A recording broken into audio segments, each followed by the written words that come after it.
So people ask the question, okay, how do you hold people's feet to the fire? I mean, if you want there to be if you want the bankruptcy bill of 2005, if you want Joe Biden's legislation to be changed, how do you do it? If you want to so that people can declare bankruptcy on their student debt, if you want substantive change in our policies, if you want to do away with the tax loopholes that funnel over $1 trillion a year from the middle class and the working class in America to the top 1% and their corporate buddies and and the corporations that enable them to make that kind of money, if you want to do that, how do you do it? It takes a movement. And what I find fascinating is the movement was there back in the 30s, right? People were feeling enough pain from three consecutive Republican administrations, Harding, Coolidge, and Hoover, that led to the great crash of 1929. By 1932, they got it. Okay, 3 years in, 3 years of hell, basically, and they were ready for a change. Enough of this Republican nonsense, enough of this laissez-faire, enough of this deregulation, enough of Warren Harding's, more government, less government in business, more business in government. In other words, deregulate and privatize. People were sick of it, and they embraced Franklin Roosevelt. And Franklin Roosevelt brought us Social Security, and Social Security cut poverty among old people in the United States from a very consequential problem. I mean, literally people dying in their old age because they couldn't heat their homes, because they couldn't afford food, they couldn't afford medications, to people now, they may still be in poverty technically, or, they're still in poverty, period, because Social Security has not kept up with inflation over the last 40 years since Reagan reformed it in 1983. Or was it 86? I forget which year, but in any case, it has not kept up. But it's still there. And I know Simpson and Bowles wanted to start shoving it off, and you got Pete Peterson and the Peterson Institute or whatever it's called, and who's a Wall Street billionaire, and he's spent over $100 million. In fact, I've seen numbers as high as $500 million. I find that a little hard to swallow, but that he's spent a fortune basically trying to convince Americans that there's not going to be any Social Security for you. If you're under 30, 40, it's not even going to be there. We're going to steal it. Just get used to it. All right, the banksters have a plan for Social Security. It's privatize it. The Republicans are totally on board for this. George W. Bush tried to do it in 2005. Remember, after he got elected? He said, I got this war going. As a wartime president, I got all this political capital, and I just won an election. I got political capital from that, and I'm going to use that political capital to privatize Social Security. This is what he ran for Congress on in 1977-78 and lost. And he was unable to do it as president. The Republicans couldn't get it done because the Democrats opposed them. But there still are a few Democrats who are like, well.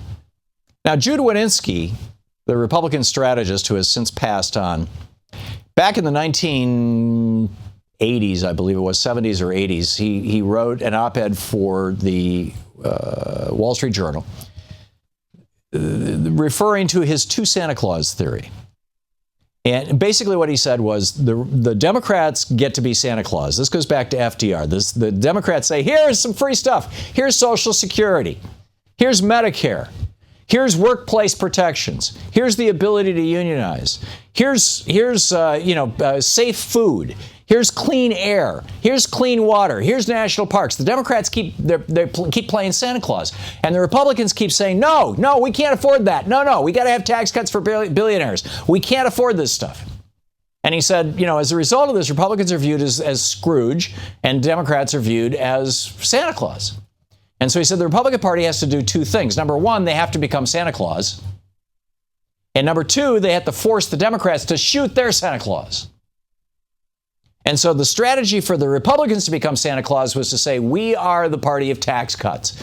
We're going to be the tax cut Santa Claus. And you don't have to tell people that the $300 tax cut that they got this year from Reaganomics was nothing compared to the $1 billion tax cut that the Koch brothers got from Reagan. You don't even mention that the tax cuts are massively helpful to the top 1% and only just putting a few pennies in your pocket every week.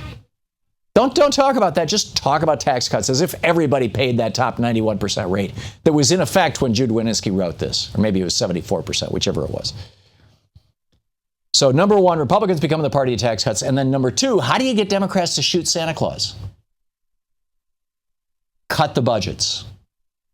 Squeeze the income. Start an education campaign that Social Security is unsustainable. Social Security is the mother of all Santa Clauses for Democrats. So what you have to do is convince Democrats to come out in favor of cutting Social Security. And when they do, they've shot their own Santa Claus. And then you come forward and say, but we're here for tax cuts. In fact, one of our coolest tax cuts is this new thing called a 401k, where you can have retirement income that you don't have to pay taxes on. And you can replace Social Security with it. Well, times are changing. I mean, they actually succeeded in getting some Democrats to say, sure, let's cut taxes. Or let's cut Social Security. One of them is Loretta Sanchez, the Democrat from California, who is running against Kamala Harris, the state attorney general in California, for a Senate seat. And I think this is incredible. Kamala Harris is actually hitting Sanchez on this fact that she supported the grand bargain. She supported President Obama in his attempt to cut Social Security. And Sanchez told Fox News' Megyn Kelly in October 2013, I mean, the reality is we have to look at everything. As Simpson Bowles did in their report and said, listen, you have to put everything on the table, entitlements, defense, everything else. That's nonsense. But that's what Loretta Sanchez said. And now they're going, she says, I'm a member of the Blue Dog Coalition. That's Democratic conservatives, and we endorse the Simpson Bowles plan. Simpson Bowles was the beginning of the privatization of Social Security. And it was a specific cut to Social Security. So now you've got Democrats calling out other Democrats in primaries. I think this is a really healthy thing. You're listening to the Thom Hartmann Program. Call 202-536-2370. You know, I've been ranting about Jude Wanniski's Two Santa Claus theory here for 13 years. It looks like Democrats are starting to wake up to it. Thank God. To watch more clips from our programs, hit the Watch More Videos button over here. And please be sure to hit the handy-dandy subscribe button so you'll always be up to date. Tag, you're it.